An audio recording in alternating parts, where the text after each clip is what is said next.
जय हिंद दोस्तों, मैं आप सभी का स्टडी जैक पॉइंट प्लेटफॉर्म पर स्वागत करता हूं। उम्मीद है कि आप सब अच्छे होंगे, जो आपकी स्टडी अच्छी होगी, बेहतरीन होगी। दोस्तों, हम करते हैं साइंस, और साइंस का जो भाग करेंगे वो है जीव विज्ञान, जिसको बायोलॉजी कहते हैं। बायोलॉजी के अंदर एक टॉपिक, एक चैप्टर है जिसका नाम है मानव रोग, जिसको ह्यूमन डिसीज बोलते हैं। दोस्तों, इस चैप्टर से, इस टॉपिक से हर एग्जाम में क्वेश्चन आ जाता है, और किस टाइप से, किस रोग से, किस माध्यम से, इसका क्या उपचार है, ये सब डिटेल में करेंगे, और साथ साथ क्वेश्चन की प्रैक्टिस करेंगे। तो दोस्तों, हम करते हैं मानव रोग।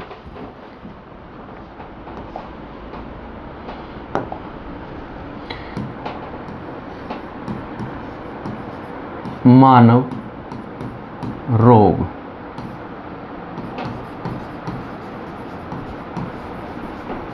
Disease, human disease. दोस्तों, मानव रोग कितने प्रकार का होता है? सबसे पहले तो यही, जो मानव रोग है, ह्यूमन डिसीज है, वो 3 प्रकार की होती है बेटा। कितने प्रकार की होती है? 3 प्रकार की, 3 टाइप की होती है भाई। कितने प्रकार की? 3 टाइप की। सबसे पहले बोलते हैं संक्रामक रोग। क्या बोलते हैं? संक्रामक रोग, जिसको संचारी रोग भी बोल देते हैं। क्या बोलते हैं? संचारी रोग।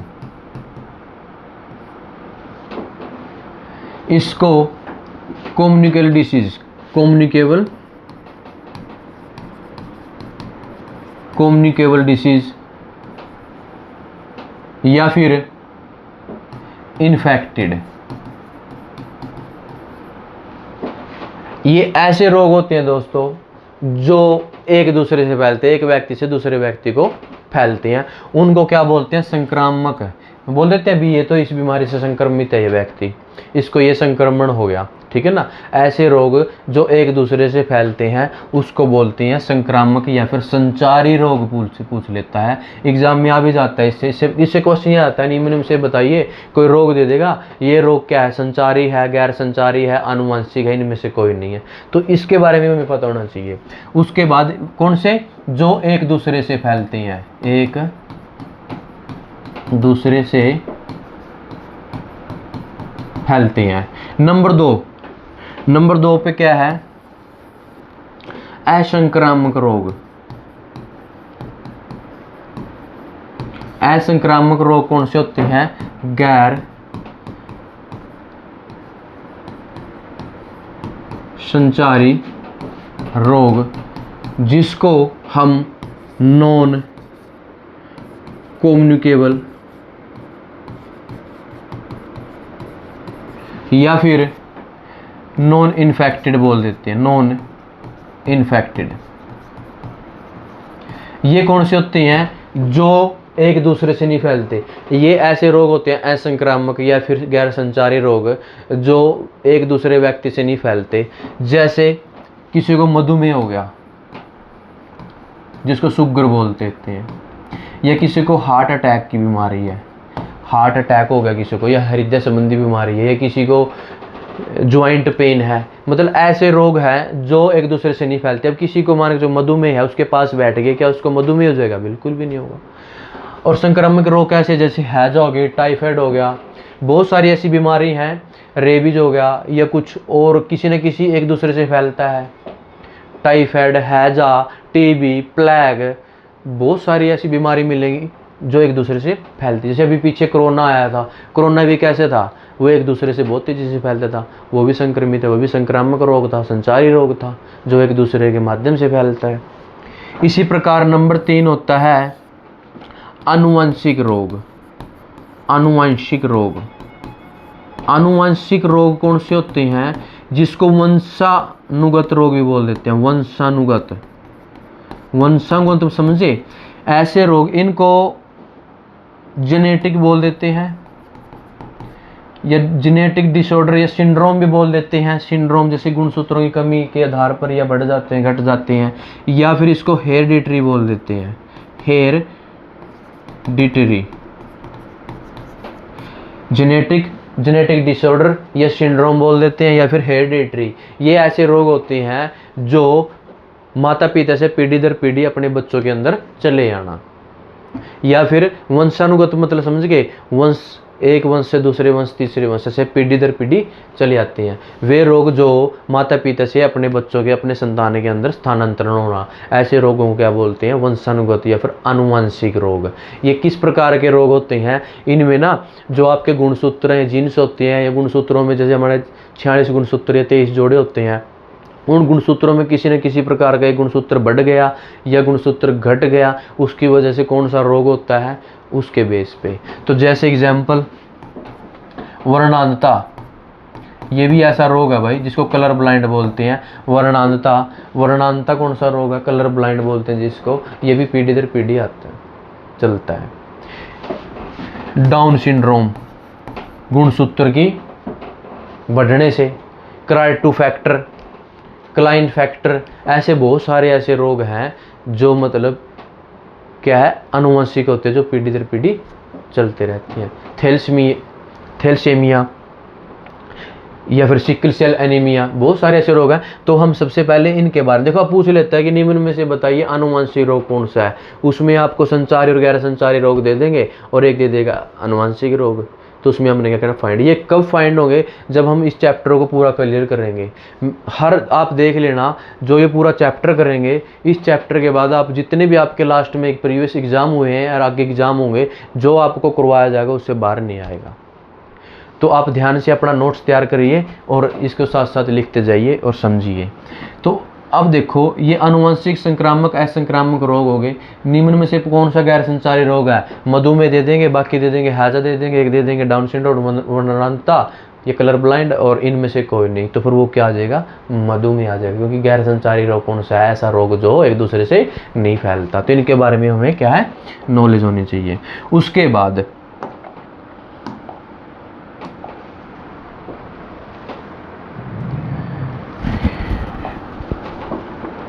अब बात करते हैं जो संक्रामक रोग। हम सबसे पहले करेंगे संक्रामक रोग, जिसको संचारी रोग बोलते हैं। संक्रामक रोग,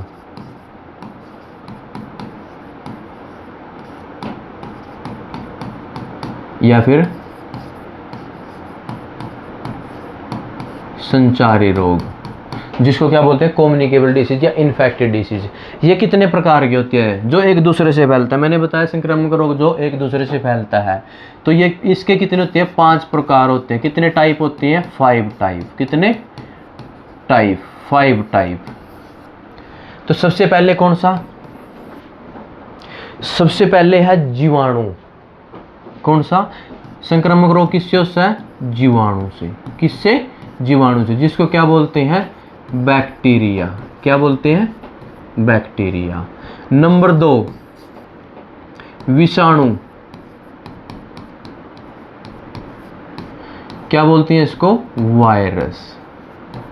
एक तो एग्जाम में यही पूछा था डायरेक्ट कि निम्न में से बताओ विषाणु किसको कहा जाता है? बैक्टीरिया को, वायरस को, या फिर प्रोटोजोआ को? इनमें से कोई नहीं। तो इसको आप हिंदी में भी और इंग्लिश में भी अच्छे से याद होना चाहिए। उसके बाद 3 पे क्या है? प्रोटोजोआ। प्रोटोजोआ को क्या बोलते हैं? प्रजीवगण। तो ये भी इसके बारे में पता होना चाहिए। प्रजीवगण किसको कहते हैं? प्रोटोजोआ को कहते हैं। किसको? प्रोटोजोआ को। उसके बाद नंबर 4 कवक। कवक, कवक को क्या बोलते हैं? फंगस या फिर फंगी या फंजाई। ठीक है। उसके बाद नंबर 5, नंबर 5 पे क्या है? कृमि, जिसको क्या बोलते हैं? वर्म, हेलमिंथ वर्म, हेलमिंथ या कैंकर वर्म।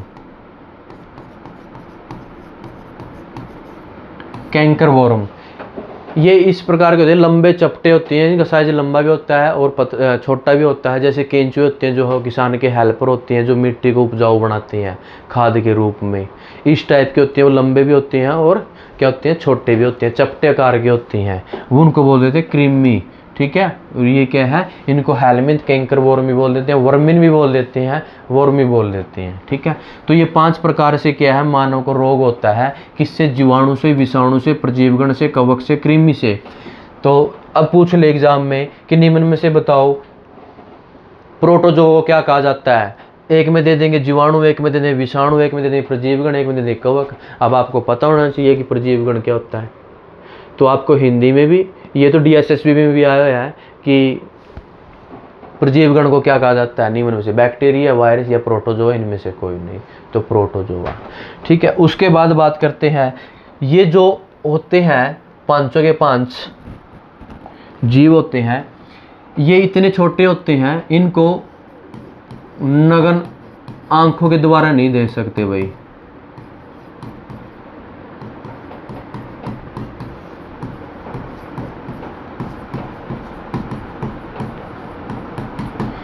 डायरेक्ट ये जो पांचों जीव बताए हैं मैंने, प्रोटोजोआ, वायरस, जीवाणु, कवक, कृमि, ये हम अपनी डायरेक्ट आंखों से नहीं देख सकते। इनको देखने के लिए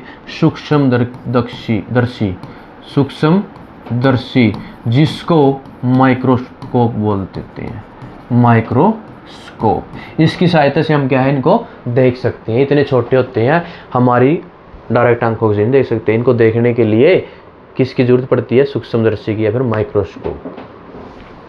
उसके बाद अगर इनका एक क्वेश्चन एग्जाम में पीछे 2000 लगभग 20 समथिंग 2018-18 के आसपास, 17 के आसपास एक एग्ज़ाम हुआ था, उसमें आया था कि निम्न में से क्रम अनुसार बताइए कौन सा ऑप्शन समूह ठीक है, करेक्ट है। तो ये जो हमारे 5 है, ये विषाणु, जीवाणु, इनको अगर बढ़ते क्रम में, तो याद रखिए पूछ लेता है एग्जाम में, बढ़ते क्रम, एक क्रम याद रख लो, घटते क्रम अपने आप याद रख लोगे। तो सबसे पहले कौन होता है, विषाणु। कौन, विषाणु। उससे बड़ा कौन होता है, जीवाणु। फिर कौन होता है, प्रोटोजोआ, जिसको परजीवगण बोलते हैं। फिर कौन होता है, कवक। उससे बड़ा कौन होता है, कृमि। वायरस, बैक्टीरिया, प्रोटोजोआ, फंगी या फंगस, और उसके बाद वर्मिन। अगर पूछे घटते क्रम में, मतलब असेंडिंग ऑर्डर और डिसेंडिंग ऑर्डर। डिसेंडिंग मतलब घटते क्रम में। घटते क्रम में क्या होता है, पहले सबसे बड़ा ये, फिर उससे छोटा ये, उससे छोटा ये, उससे छोटा ये, उससे छोटा ये, उससे छोटा ये। कई बार एग्जाम में क्या है कि आपको पूरा नहीं देंगे, सिर्फ 3 दे देंगे उठा के, ये बीच में से उठा के दे देंगे। तो आपको क्या है, एक क्रम याद कर लो कि विषाणु छोटा होता है, उसके बाद जीवाणु, उसके बाद प्रोटोजोआ, उसके बाद कवक, उसके बाद कृमि। ऐसा क्रम ये बहुत बार एग्जाम में आया है। तो आपने ये क्या है, असेंडिंग ऑर्डर याद रखिए, इससे डिसेंडिंग भी याद रख लोगे, और बीच में से पूछे तो ऑटोमेटिक याद रख, आप आंसर दे पाओगे। अब बात आती है जीवाणु की। देखो इसके बारे में, संक्रमक रोग, संक्रमक रोग कितने प्रकार से होता है, कितने टाइप का होता है, उन जो जीव होते हैं। अब उसके बाद हम करते हैं अब जीवाणु। जीवाणु के बारे में डिस्कस करेंगे। तो देखो जो जीवाणु है, सबसे पहले तो यही क्वेश्चन आ जाता है और बहुत बार आया है, जीवाणु अध्ययन को क्या कहते हैं, बैक्टीरियोलॉजी कहते हैं। क्या कहते हैं, बैक्टीरियोलॉजी, जिसको जीवाणु विज्ञान कहते हैं। क्या कहते हैं, जीवाणु विज्ञान। जीवाणु विज्ञान कहते हैं। क्या कहते हैं, जीवाणु, बैक्टीरिया। बहुत बार एग्जाम में क्वेश्चन है कि निम्न में से बताओ जीवाणु अध्ययन को क्या कहते हैं, तो जीवाणु विज्ञान या फिर बैक्टीरियोलॉजी। उसके बाद सबसे पहले खोज किसने की थी, जीवाणु के बारे में कर रहे हैं, तो जीवाणु की खोज 1676 ईस्वी में एक वैज्ञानिक था। वो वैज्ञानिक नाम क्या था, एंटोनी वेन ल्यून वेन होक भाई। ये साइंटिस्ट था क्या, एंटोनी वेन ल्यून वेन होक, ये साइंटिस्ट था। इसने क्या किया था, 1676 ईस्वी में खोज की थी किसकी, बैक्टीरिया की। पर उस टाइम नाम नहीं रखा था बैक्टीरिया, वो बाद में रखा था। इसने नाम दिया था उस टाइम जंतुक। क्या नाम दिया था, जंतुक। क्या नाम दिया था, बहुत बार क्वेश्चन आया। सबसे पहले खोज कब हुई, 1676 में। किसने की, एंटोनी वेन होक ने की।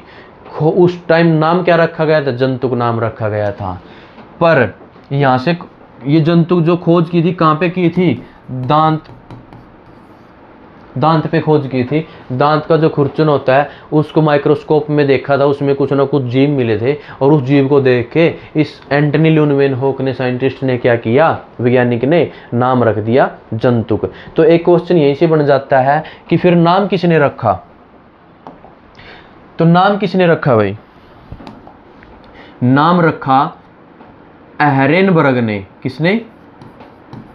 एहरेनबर्ग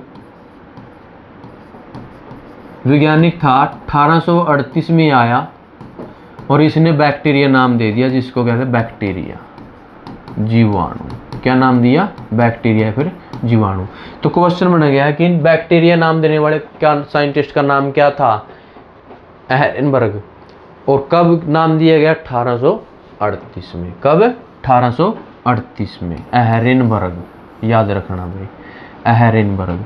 उसके बाद हम संक्रामक रोग पढ़ रहे हैं, तो जीवाणु से रोग होता है, किसी ने बताया था?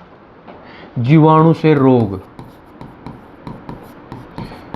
जीवाणु से रोग होता है, किसी ने बताया था? लुईस पास्चर ने भाई, लुईस पास्चर ने। ये साइंटिस्ट थे जिन्होंने क्या है, ये खोज की थी कि फिर जीवाणु से रोग होता है।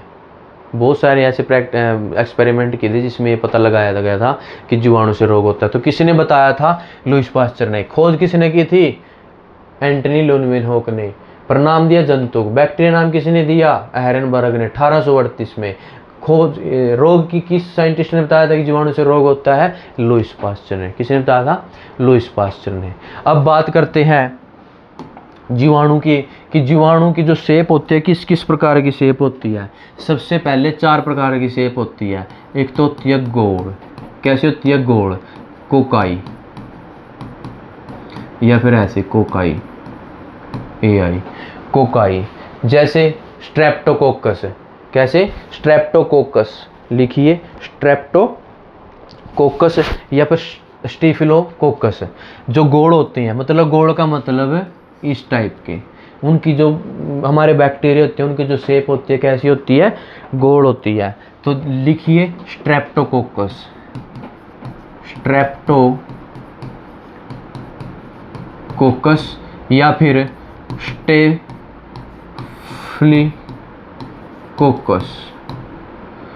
स्ट्रेप्टोकोकस या स्टेफाइलोकोकस या स्टेफिलोकोकस, ये इनकी जो शेप है गोल होती है, ये इनके उदाहरण है भी। ये जो जीवाणु है स्ट्रेप्टोकोकस या स्टेफिलोकोकस, इनकी क्या शेप है? गोल होती है। उसके बाद सर्पिल या फिर स्प्राइला, स्प्राइला मतलब सर्पल आकार की। कैसी? इस टाइप की। स्पाइरोकेट, क्या है? स्पाइरोकेट साइटोफाज। तो जो सर्पिल है, सर्पिल मतलब इस प्रकार के, जैसे स्नेक होते हैं ना, ऐसे इस टाइप की शेप किसकी होती है? सर्पिल, जिसको बोलते हैं स्पाइरोकोट्स, स्पाइरोकीट्स बोल देते हैं। क्या है? स्पाइरोकोट या स्पाइरोकीट, स्पाइरोकीट, ये स्पाइरोकोट्स। ये क्या है? ऐसी शेप होती है। उसके बाद देखिए विब्रियो या फिर बैसिलस, जिसको दंडाकार बोल देते हैं। क्या बोलते हैं? दंडाकार। क्या बोलते हैं? दंडाकार, जिसको क्या कहते हैं? बैसिलस। क्या? बैसिलस, बैसिलस दंडाकार। जैसे बैसिलस में ऐसे जो जिनकी शेप क्या होती है? दंडाकार की होती है, इस टाइप की, लंबे लंबे से, इस टाइप के। तो दंडाकार, जिस इसमें जैसे ई कोलाई। क्या है? E coli.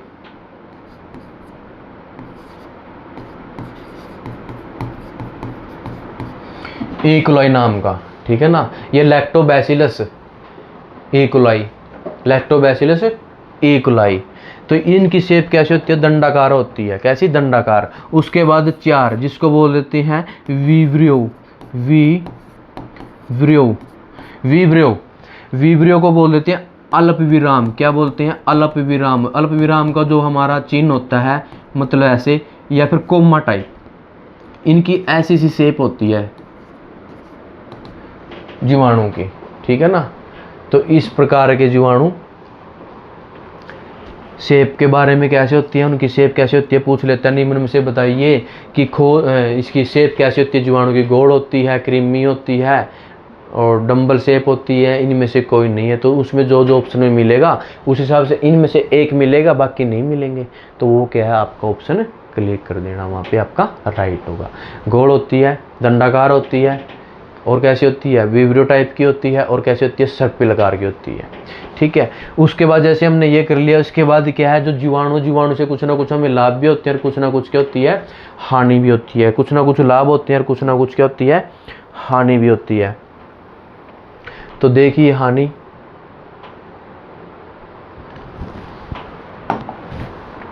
तो सबसे पहले हानि, सबसे पहले लाभ करो, जो बेनिफिट है जीवाणु से, क्या है, हमें बेनिफिट है, क्या है, बेनिफिट या फिर लाभ।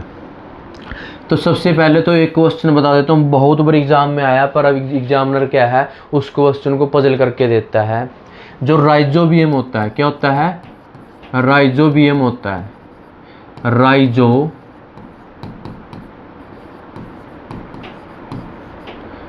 राइजोबियम, ये एक जीवाणु है जो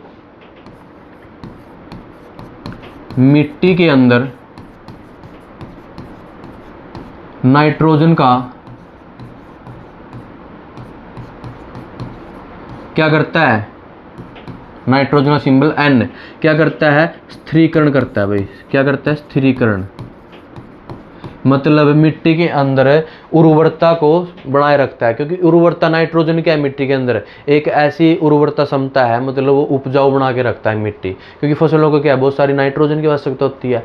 अब मिट्टी के अंदर नाइट्रोजन की क्षमता को बनाए रखना, ठीक है, नाइट्रोजन का स्थिरीकरण बनाए रखता है, कौन बनाए रखता है, राइजोबियम, ये ध्यान रखना। अब क्वेश्चन आने लग गया कि राइजोबियम मिट्टी के अंदर कहाँ पाए जाते हैं, तो ध्यान रखिए, नोट करके लिखिए। जो लेग्यूमिनेसी टाइप के पौधे होते हैं, लेग्यूमिनोसी, क्या, लेग्यूमिनोसी, लेग्यूमिनेसिव कैसे होते हैं, भी फलीदार पौधे। फलीदार समझे तो जितने भी दाल वाले पौधे होते हैं, जिनसे दालें प्राप्त होती हैं, उनको बोल देते हैं लेग्यूमिनेसी पौधे। लेग्यूमिनेसी या फिर फलीदार, या फिर उनको जो दाल, जितने भी, याद रखना, जितनी भी दालें होती हैं वो किस टाइप के पौधे होते हैं, लेग्यूमिनेसिव। एक तो क्वेश्चन यहाँ से बन जाता है, लेग्यूमिनेसी में किस प्रजाति के पौधे आते हैं, तो जितने भी दाल वाले पौधे होते हैं वो सारे क्या होते हैं, लेग्यूमिनेसी फलीदार पौधे होते हैं। अब देखो, जो राइजोबियम है, फलीदार पौधे की जो जड़ें होती हैं, पौधे की क्या होती हैं, जड़ें होती हैं। इन जड़ों में क्या है, गांठें बनाई जाती है। कौन बनाता है, राइजोबियम बनाता है। जो पेड़ होता है, जो ये जड़ें होती हैं, इनमें क्या, राइजोबियम क्या, नाइट्रोजन की गांठें बनाता है। क्या बनाता है, गांठें बनाता है। उसका फिर धीरे धीरे क्या, अमोनिया में कन्वर्ट करता है। अमोनिया से कन्वर्ट होने के बाद जो यौगिक प्राप्त होती हैं, उनसे क्या, अपना खुद का विकास करता है, दालें बनाता है या पौधे पूरा विकास करता है, और बाकी उसका नाइट्रोजन क्या करता है, विनाइट्रीकरण भी हो जाता है। ठीक है, तो अमोनिया में कन्वर्ट करने के बाद ही पौधा क्या करता है, अपना विकास कर लेता है। ये सब कुछ आपका साइंस में जो आपकी क्लास ली जाती है, लेंगे आगे, जो आपका चैप्टर करवाएंगे उसमें अच्छे से समझाएंगे। तो इसमें याद रखना, जो नाइट्रोजन है, नाइट्रोजन क्या, लेग्यूमिनेसी में गांठें बना के नाइट्रोजन क्या बनाता है, गांठें बनाता है, और वो किस में चेंज होती है, फिर अमोनिया में। ठीक है, याद रखना। ये बहुत बार क्वेश्चन आया है, मिट्टी में पाया जाता है कौन सा, राइजोबियम। राइजोबियम क्या करता है, लेग्यूमिनेसी टाइप के जो पौधे होते हैं उनकी जड़ों में गांठें बनाते हैं नाइट्रोजन की, जिससे उर्वरता बनी रहती है। ठीक है, उसके बाद नंबर दो पे बात करें।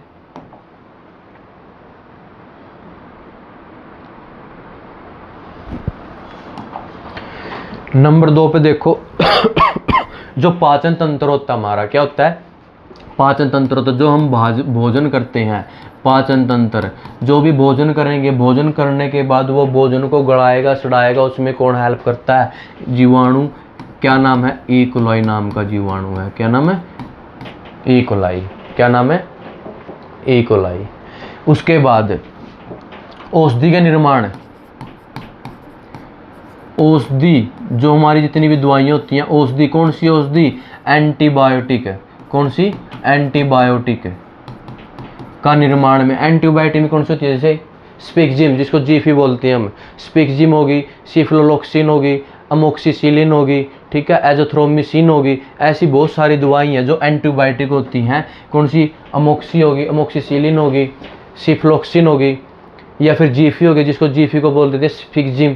बहुत सारी ऐसी दवाइयाँ हैं जो क्या एंटीबायोटिक होती हैं उनका निर्माण में। दूसरा विटामिन का निर्माण, विटामिन बी और विटामिन के का निर्माण करते हैं, विटामिन ए और विटामिन बी का निर्माण करते हैं। तीसरा चाय के पत्ती में, किसका? चाय के पत्ती में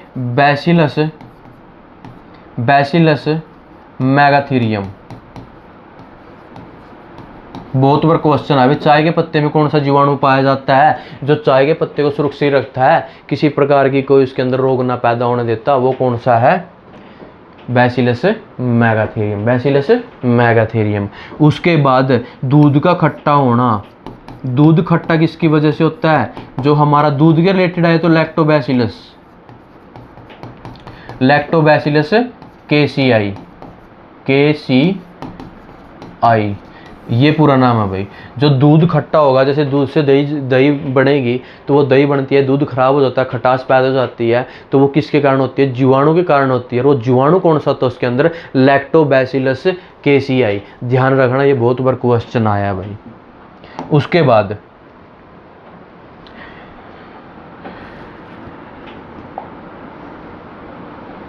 उसके बाद तम्बाकू के पत्ते में, तम्बाकू के पत्ते में जो सुगंध पैदा करता है, ये तम्बाकू के जो पत्ते होते हैं उसमें सुगंध पैदा करता है, उसमें कौन सा होता है? उसमें स्ट्रेप्टोकोकस लिखिए कौन सा होता है? एक तो होता है बैसिलस सबटिलिस कोंगुलस, जो स्ट्रेप्टोकोकस या क्लॉस्ट्रीडियम है। मतलब इसमें तम्बाकू के पत्ते में बहुत सारे ऐसे जीवाणु होते हैं जो नुकसान भी करते हैं और जो क्या है हेल्प भी करते हैं। तो जो तम्बाकू के पत्ते में जो सुगंध पैदा करता है वो उसको स्वच्छ बनाए रखता है, तो वो कौन सा होता है? एक तो कोंगुलस होता है। क्या होता है? कोंगुलस। दूसरा कौन सा होता है? Bacillus subtilis, bacillus subtilis. ये दो प्रकार के तम्बाकू के पत्ते में होते हैं, बैसिलस और सबटिलिस। एक दूसरा होता है भी जो हमारा चमड़ा उद्योग होता है। क्या होता है? चमड़ा उद्योग या फिर जो रेशे होते हैं, चमड़ा उद्योग में जो रेशे हैं उनको अलग करने के लिए कौन जीवाणु होता है? वो होता है क्लोस्ट्रीडियम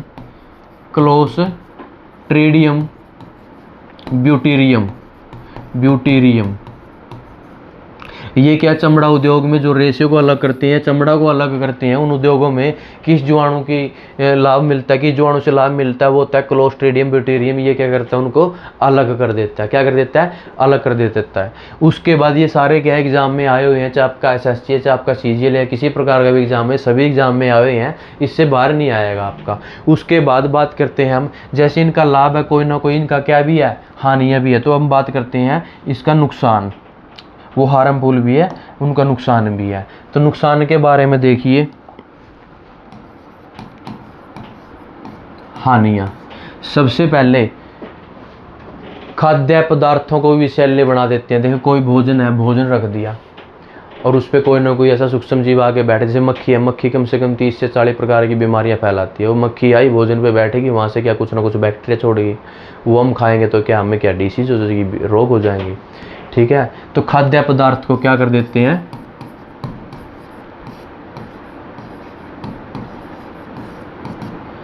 विषैले बना देते हैं भाई। कैसे? विषैले बना देते हैं, जहरीले, जिससे क्या हमें नुकसान होता है। ठीक है, विषैले बनते हैं भाई। तो वो कौन से होती हैं? लिखो, स्ट्रेप्टोकोकस,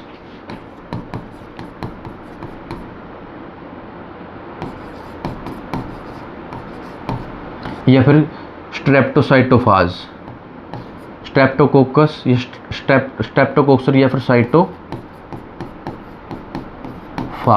ये ऐसी है जो खाद्य पदार्थ को क्या कर देते हैं? जहरीले बना देते हैं। क्या कर देते हैं? जहरीले बना देते हैं भाई। उसके बाद कपास के रेशे को नष्ट कर देता है। देखो जो कपास होती है हमारी, कपास के रेशों को नष्ट कर देता है। वो कौन सा होता है? कपास को नष्ट कर देता है। लिखो, स्पाइरोकीट साइटोफाज, स्पाइरोकीट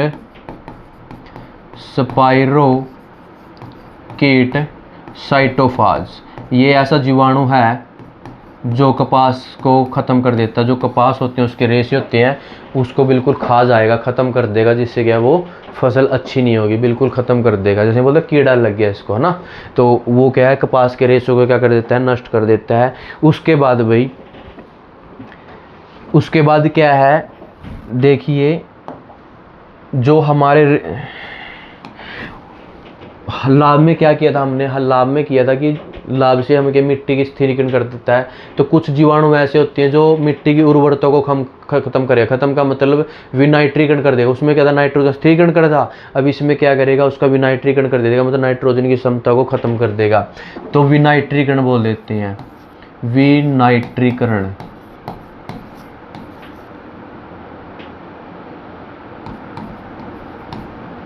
विनाइट्रीकरण का मतलब क्या है, मिट्टी में उर्वरता शक्ति को कम कर देना, मिट्टी की उर्वरता कम करना। अब देखो इसमें क्या है कि जो राइजोबियम वो तो क्या हेल्प करता है ताकि वो मिट्टी के अंदर नाइट्रोजन बना रहे, पर इसमें कुछ जीवाणु ऐसे भी है जो नाइट्रोजन को खत्म करेंगे, उसका विनाइट्रीकरण करेंगे। तो विनाइट्रीकरण कौन सा, एक तो स्यूडोमोनास, क्या होता है, मोनास, ठीक है, स्यूडोमोनास, या फिर सबटिलिस, क्या है, सबटिलिस भी होता है, एक होता है थियोबैसिलस, क्या होता है, थियोबैसिलस। एक तो स्यूडोमोनास होता है, एक थियोबैसिलस, ये भी बहुत बार एग्जाम में आया भाई, स्यूडोमोनास और थियोबैसिलस। और तीसरा मेन बताता हूँ, तीसरा क्या है, ये तो हम जब रोग पढ़ रहे हैं, डिसीज पढ़ रहे हैं, तो मतलब रोग भी होता है। तो हानि क्या है, हानि का मतलब क्या है, जीवाणु से रोग होता है, जैसे हैजा होगी, टाइफाइड हो गया, ऐसे बहुत सारे रोग हैं जो जीवाणु रोग को फैलाते हैं, ठीक है। तो दोस्तों इसके बारे में हमने क्या किया है, हमने पहले ह्यूमन डिसीज में कितने प्रकार की होती है, वो 3 प्रकार की होती है, संक्रमक, असंक्रमक या फिर आनुवंशिक, जिसको बोल देते हैं संचारी, गैर संचारी या फिर वंशानुगत। उसके बाद कितने प्रकार के रोग होते हैं, संक्रामक में 5 प्रकार के होते हैं, कौन कौन से, जीवाणु, विषाणु, प्रजीवन, इसको प्रोटोजोआ बोल देते हैं, कृमि और कवक। उसके बाद हम जीवाणु, ये इतने छोटे होते हैं डायरेक्ट नंगी आंखों से बारे नहीं दे सकते। उसके बाद हमने जीवाणु की खोज किसने की थी, 1676 में साइंटिस्ट ने, लुनवेनहोक ने की थी। 1838 में नाम रखा गया, किसने रखा, एहरेनबर्ग नाम के साइंटिस्ट थे, 1838 में उन्होंने रखा था। उससे पहले नाम क्या था, जंतुक था, किसने रखा था, वो जंतुक, लुनवेनहोक साइंटिस्ट थे। पर रोग, जीवाणु से रोग होता है किसने बताया था, लुईस पास्चर ने बताया था।